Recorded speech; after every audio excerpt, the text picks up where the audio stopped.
Okay.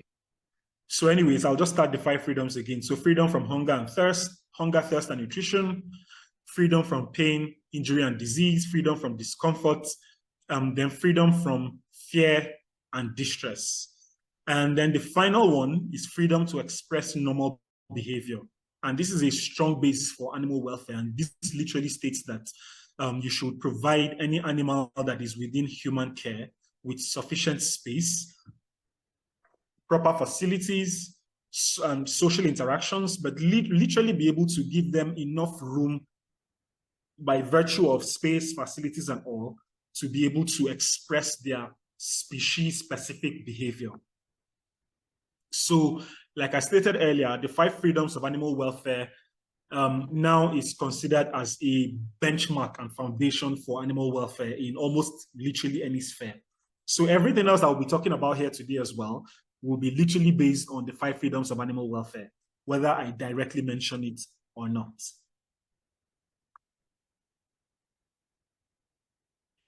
So the 5 domains of animal welfare as well.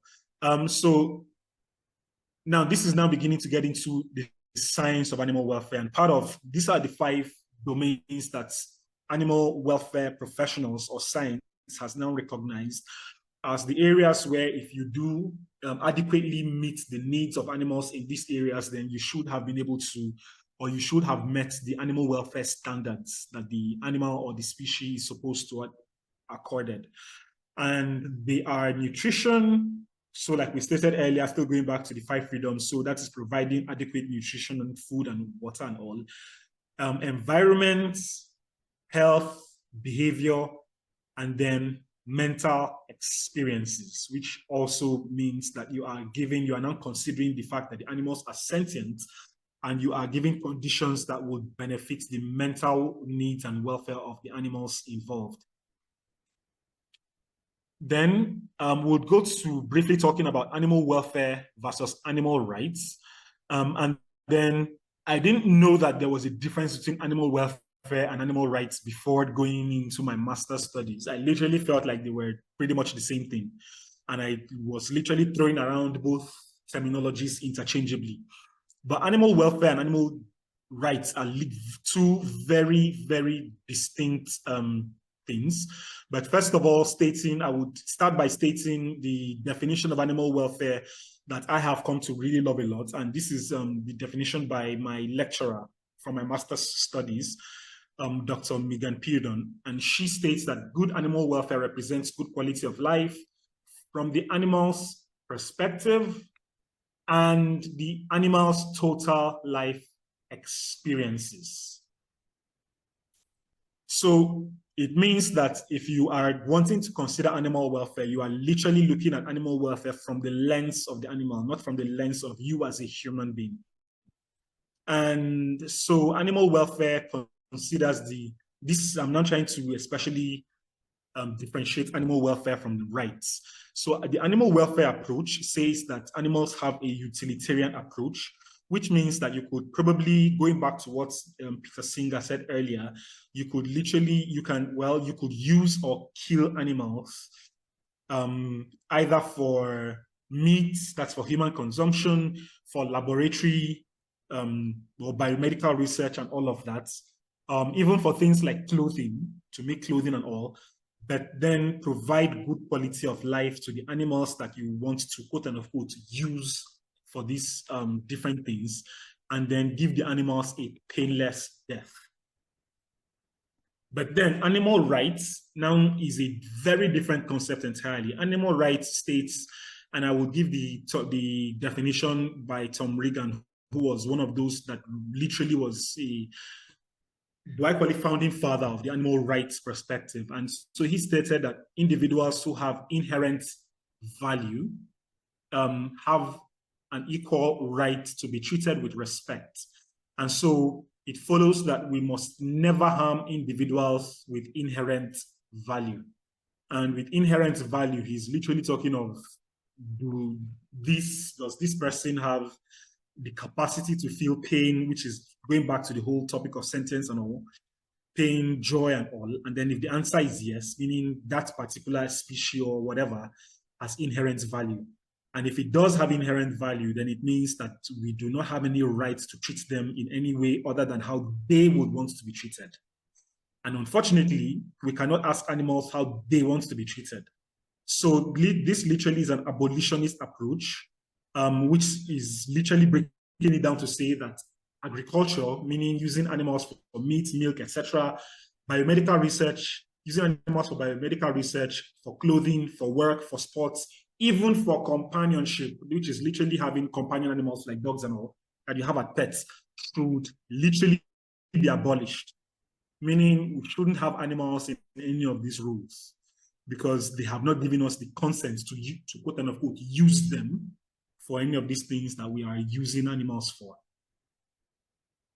So we would now switch to talking about animal welfare in breaking it down to various species or various groups of animals, and then now talking about that in specific terms.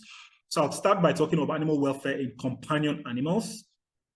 So this would be saying, so first of all, I start by talking about the fact that human affiliative interactions, which is the ways that we as humans would show care and love for another human, may sometimes actually be stressful for human-dog interactions. And this is one of the primary places where humans get it wrong.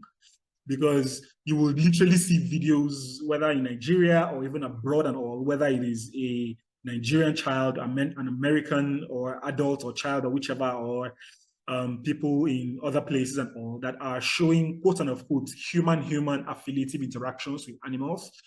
And you see it and really feel like, oh, this person really loves the dog and the dog is really happy as well. But then the thing is, the dog in most cases is stressed out in that circumstance. A typical example will be talking about a human, whether a child or adult, hugging a dog and feeling like the dog also should feel or will or should feel love. Well, we are humans, they are dogs. They literally may not be able to, not may, do not understand this.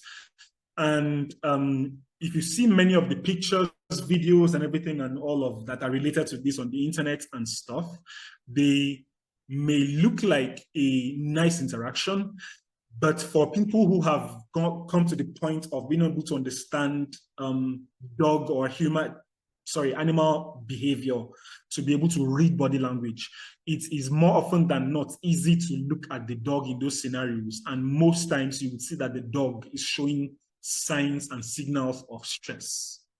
But anyways, coming back to this presentation, so it is imperative that we educate animal professionals, or that as animal professionals, whether veterinarians, animal welfare enthusiasts and all, that we should educate ourselves and also educate animal owners on the behavior and the welfare of animals. And this is especially critical. Well, okay, anyways, the next point I have here is researching breed-specific traits, breed-specific needs, etc., before getting an animal to minimize issues. So I say this because it has been for many years and probably even till date, and I'm sure a lot of the people on this call, you've seen so many instances where there's a video or a news on social media that is trending and all, of a dog that one way or the other that harmed humans, harmed a child, killed this, killed that, did this, did what, and stuff. At the end of the day, if you look at everything, if you are able to go back to reviewing the entire scenario, you will see that the animal most times really or literally is not to blame.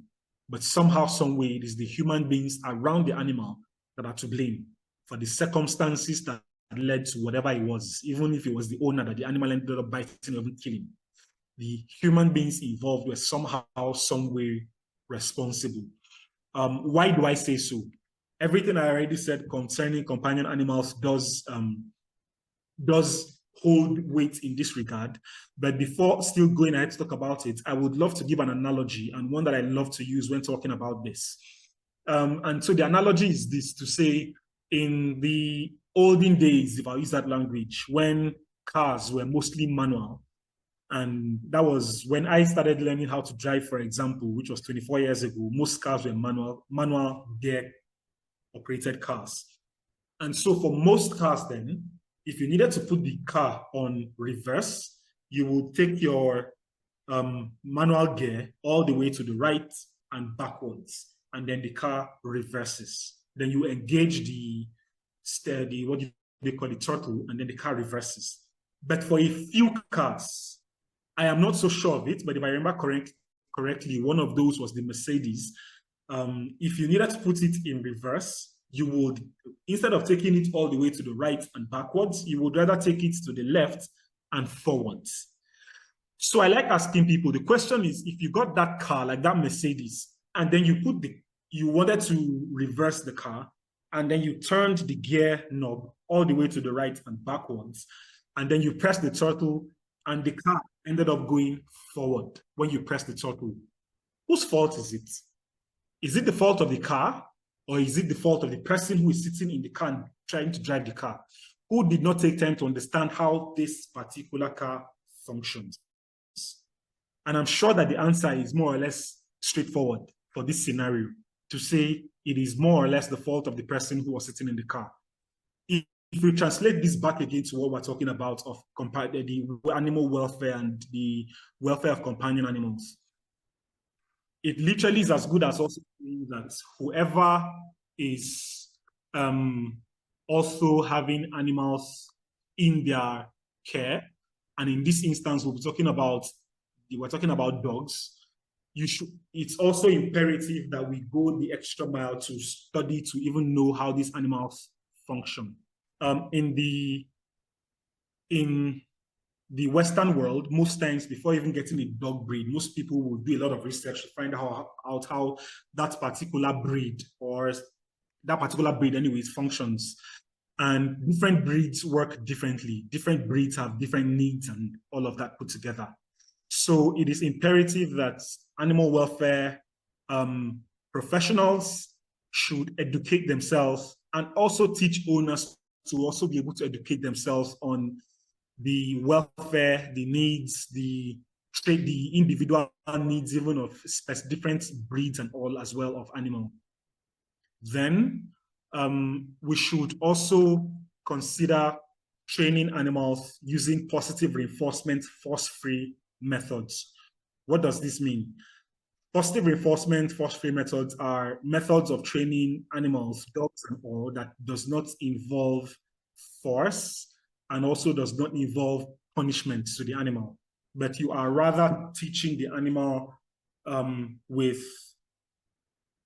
rewards, a reward-based training system. So like my bio did read that I am a positive reinforcement dog trainer as well, beyond being a veterinarian and everything else that I already have in my repertoire. And this means that I've trained dogs in Abuja, where I live, and I can't count the number of dogs I've trained thus far for clients and all.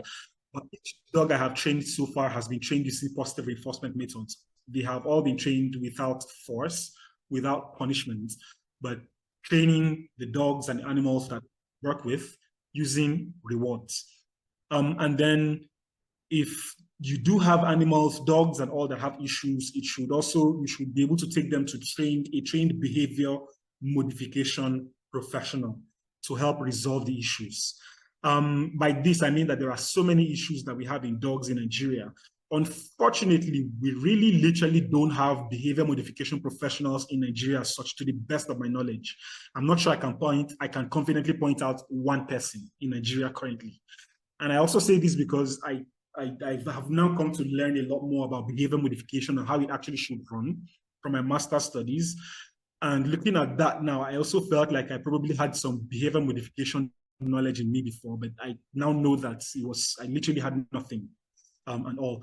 And behavior modification in this sense, I'll give a typical example to say that separation anxiety is a very popular issue that we have in dogs. And what is separation anxiety? The fact that the owner steps out and then the dog has so much anxiety because the owner is not around, and then the dog could either be barking the whole day or now goes into a rage, destroying things around the house and all of that. That's one of the major manifestations of behavior modification. But then, so we need to have more people that have the training on behavior modification as well, that can help to manage behavior problems in Nigeria and all. and so that people are able to be more confident in taking their animals, their dogs and all, to a trained behavior modification professional when they have issues. Finally, I'm also encouraging that we all work towards cooperative care. And what is cooperative care? You can literally Google cooperative care in dogs and you see lots of video on the internet and all. But cooperative care is getting to be able to work with animals to the point where they also get to quote unquote cooperate, even in circumstances such as being in the veterinary hospital or even at the groomers, where they can either get bathed, they can have their nails clipped, and they can have all of that done in cooperation and without necessarily even having to muzzle. And so it is something that one of the new things growing in the animal welfare space, especially concerning companion animals, dogs and all, dogs, cats and all, that people are now being able to work with animals to the point where they are, the animal is confident enough and cooperative enough to have you clip the animals, to have you inject him or her and all without a muzzle and without even being able to bite or react in any such ways. So like I said, you can Google cooperative care in dogs and you see a lot more about this and how this has also grown worldwide. So animal welfare in human-animal interactions. And for anyone who knows me, you know that human-animal interactions is one of the main things that I've literally been a lot more known for within the past at least 6-7 years of my life and all. And it's something that I'm working to bring to Nigeria and all. And at least we've been doing that already, and it's been growing majorly in Nigeria. And we're equally giving a voice to it across Africa in places it does not function, other than a place like South Africa, where it has been functioning for decades, like it has been functioning in the Western world. And first of all, a quick summary of human-animal interactions is to say human-animal interactions is any interaction, intervention, or anything that literally brings animals into the healing process of human beings. For the sake of time, I won't go into talking a lot more about that at this stage, since that is not the objective of today's talk, but to just talk about animal welfare in human-animal interactions. And so it is imperative in human-animal interactions that you provide adequate food and water for whatever animals is serving in such a role. It's also important to provide a resting or getaway place for the animals. It's supposed to be something that the animal interacts at will. So the animal is not forced to interact with the patient or the client, which should be a human in this case. And so the animal should have you should provide a resting or getaway place so that if the animal chooses not to even interact at all, the animal should be able to withdraw to the resting or getaway place, and the session should continue without the animal. It's also advised to prevent zoonosis. So it will be any professional who is involved in human-animal interactions should take note of whatever things that might cause zoonosis, and also be able to proactively work towards preventing zoonotic transmission, either from human to the animal or from the animal involved to the humans. So this will be, for example, doing things like making sure that the animal is bathed or cleaned up even just before sessions, probably a day or so before sessions, is well groomed and everything as well before sessions, has had an up-to-date vaccination and medical records as well before sessions and all. And then also providing enrichments, that is being able to give the animal physical and mental stimulation when off duty, so that the animal is also able to have optimal mental and psychological welfare, if I'll put it that way. And then it's also very important not to use the term for animals. And that means that's in human-animal interactions, you are not using animals, but rather incorporating animals. The Western world, it is one of the things that is really held in high esteem in today's animal welfare environment, not to, quote unquote, talking of using animals, because that term use, especially for things like human-animal interactions, connotes the idea that the animal is, whether the animal likes it or not, animal is co-opted into the session, but it is rather advised that you we use the terminologies like it, because it means that the animal has the option to join in willingly, but is rather not forced into the whatever role it is. And then it's advised to retire the animal as a pet, and retire the animal when the animal is no longer functioning optimally, and then being able to retire as a pet. And then we'll move on to talking about animal welfare in food animals. And food animals is talking of animals like cattle, poultry, and all the likes that are kept for food, pigs, sheep, blah, blah, whichever ones that we keep for food and that humans keep for that we consume. And so the best welfare for these animals is to consider the function of the animals, the feelings of the animals, and the ability to express normal behavior of the food animals that we have in our care or around us.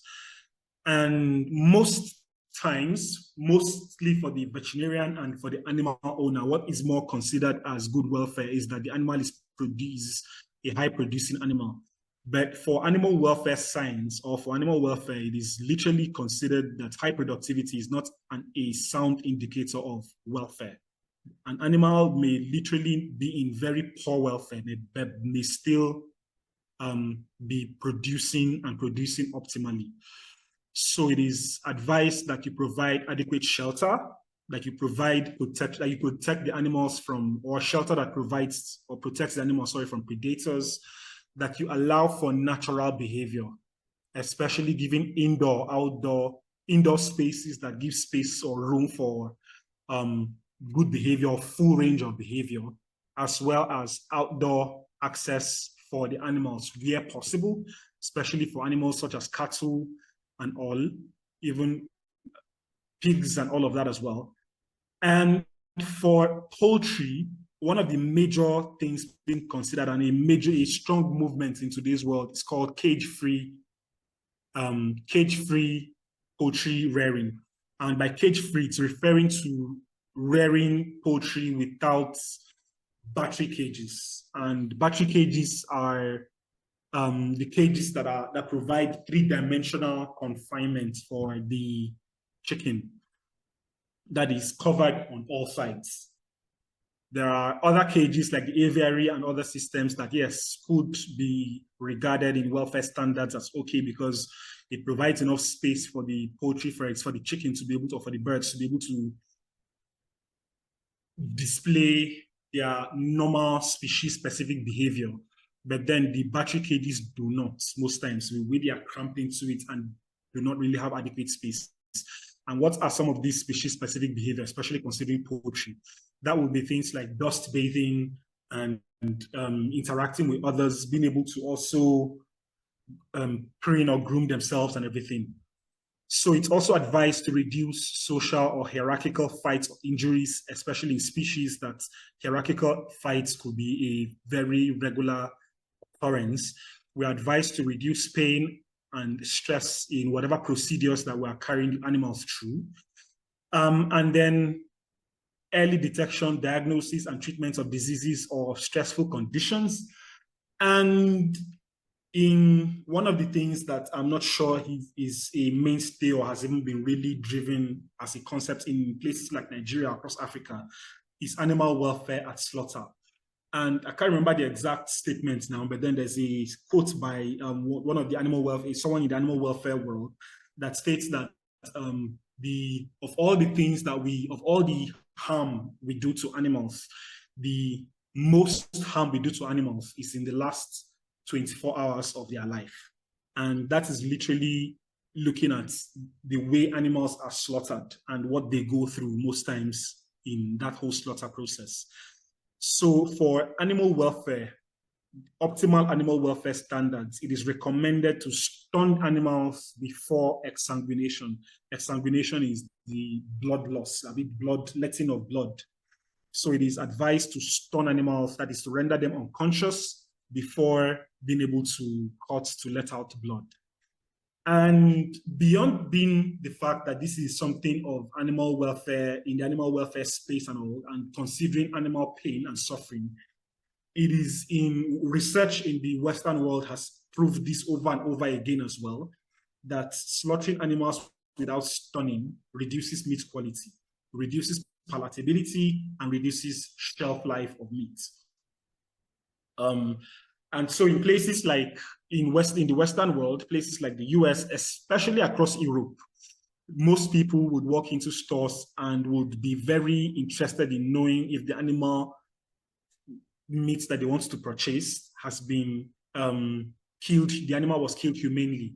So you now will travel, if you're able to travel out and all, and you walk into a store and all, you maybe Walmart or whichever, you would most likely now see tags on some certain meats that tell you that this animal was slaughtered considering animal welfare in an animal welfare manner and all. So now meaning to say that it is not just an animal welfare consideration anymore, but something that if actually done, if the animal is stunned and all, actually increases the meat quality, increases the palatability and taste of the meat, the sweetness of the meat, if I call it so, and increases the shelf life of the meat as well. So we'll jump quickly to animal welfare in horses.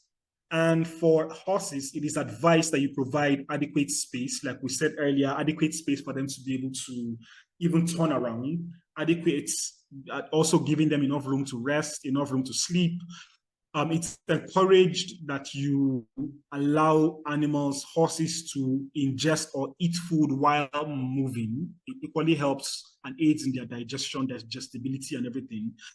And especially when they are kept in group housing, it's encouraged that you feed them simultaneously, which would mean that they are all feeding at the same time.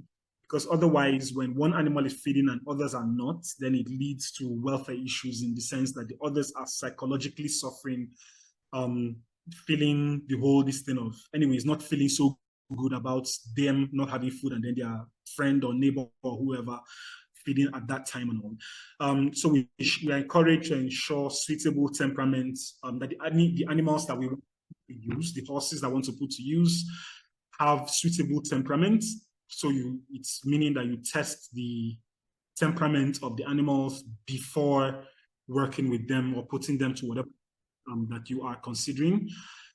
Also to consider welfare impacts, the psychological and physical well-being of the animals for various uses. So for racing, for polo, for the likes. And to give them access to exercise, access to social interaction, and to also try to minimize stereotypes. And literally, if everything else that was said before now was put in place, then we would have less stereotypes showing up. And what is stereotypes? Stereotypes is any repeated abnormal behavior that is literally not supposed to be what is normal, considered in normal terms and all. And then the animal is displaying such a behavior. So those are what we call stereotypes. I would give an example. Say in dogs, for example, you see a dog that is just running around in circles and all. Many times it seems like it's just something fun, but is pretty much now looked at and said that that is actually a stereotype in some sense, especially if it does not really add any value in a sense to the animal, if it's not part of the normal behavior repertoire of the animal or the species. So we are encouraged to treat horses in ways that minimizes stereotypes and also minimizes excessive aggression, which these two things will be mostly, when seen in an animal, will mostly be indicative of poor welfare. And then there is a horse grimace scale. So it's also to learn and go to the horse grimace scale as well as a point of reference for horses. Now, the grimace scale literally is a pictorial view of what facial expressions look like, and will tell facial expressions that could be indicative of stress or discomfort. So some scientists have gone as far as being able to have this done and then now have this as recommendations for people who care to know if you want to tell that the animal is in discomfort or stress. So animal welfare in laboratory animals. One of the main things that now holds importance in laboratory animals. That is the use of animals like in laboratories. That would be rats, guinea pigs, mice, and the likes, is what it was postulated by Charles Hume, and he calls it the 3R model. And this 3Rs model stands for replace, refine, reduce. What does that mean? It means that if you can, it is advised that you replace trying to use animal models. You replace animal models with anything else other than animal models for whatever research you want to conduct. But if you absolutely cannot replace animal models and you must use animals, then it's advised that you refine the research to minimize the pain that will be gotten from that kind of research on whatever number of animals that you end up using.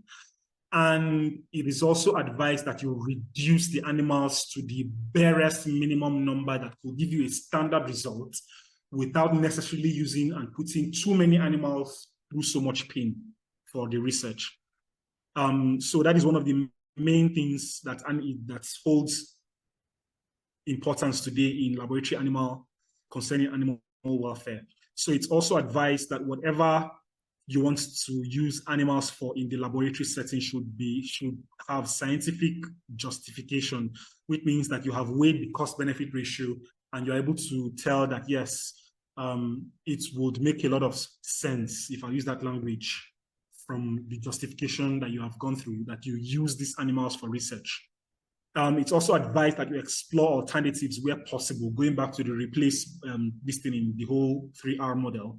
And there are quite some good alternatives in today's world, organ on chips and a host of others that people have developed that would still give you really good results and close to real results as well. And then there are many, this does not really hold sway in so many parts of Nigeria and Africa as well. But in the Western world, if you need to use animals for research, you should obtain ethical approval. And it's probably something that we should drive at as well in a place like Nigeria, so that there should be an ethical approval board in every university, every place that you want to use animals for research. And the ethical approval board would literally look through whatever research design you have and then look through your animal welfare considerations and be able to give approval. And then we should provide enrichment for the animals. Enrichment is literally just making the environments that the animals are going to stay in an environment that you have things in the whole environment that provides enrichment, provides exercise, provides things that would come very close to what their natural habitats would look like. And sometimes this may not really be so expensive. I'll give a typical example. So I had a client, for example, in Abuja here where I am. Well, he's a South African, a white. And then he had laboratory animals. He had rats that he kept to be able to feed his snakes. He had some cobra, right? No, python, sorry. And then so he had snakes that he was keeping and all to be able to feed the snakes and everything. And he would have what do you call it now? Pringles. Yes, he had boxes of the Pringle packs and a number of other such cases that he would put in the cages. Sometimes a very big milk container that he put in the cages and all, that provided some good enrichments for the rats that he had. So the rats will sometimes just go into it, stay there. When they want to, they come out. When they want to, he had other things he put in the cage. They'll go stand on it. They would literally just putting things in the cage that provided enrichment. And then we are encouraged to prohibit conditions that exposes the animal to learned helplessness.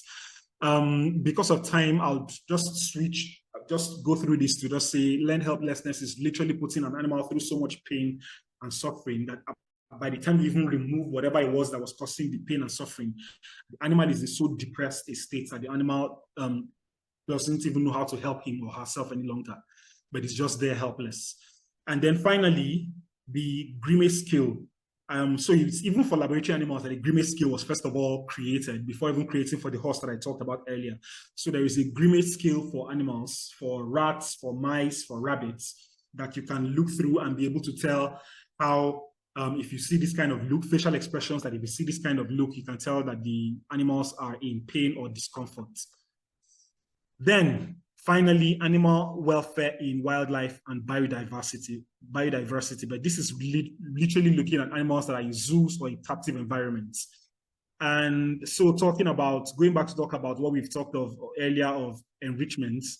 So barren environments equals poor welfare. So it's good to provide enriched environments. And I've already explained what enrichment is. So providing environments that you put things in whether it's a zoo or whatever, where the animals are kept, but providing things that at least mimics their natural environment in some sense. And that gives them some form of what to use to exercise or keep themselves mentally and physically busy, quote and unquote, while staying in there, rather than just staying in a bare environment all through.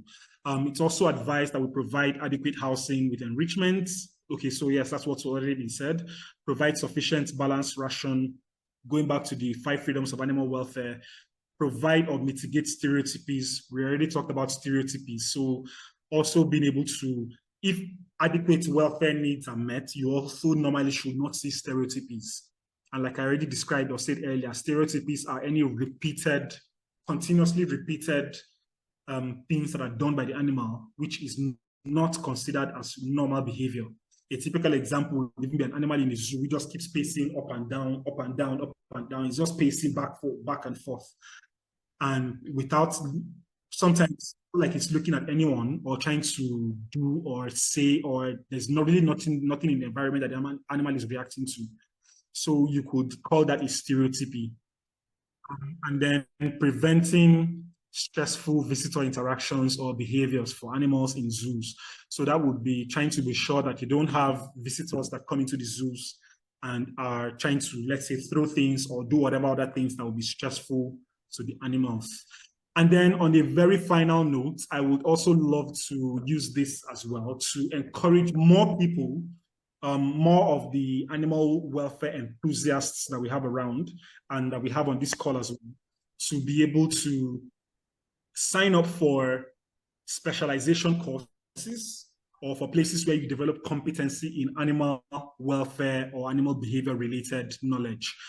And there are so many of them, but I just give these 2 examples. And the first is the one that I'm already doing, a master's. I'm currently in my final year for my master's studies in animal welfare and behavior with the University of Pennsylvania.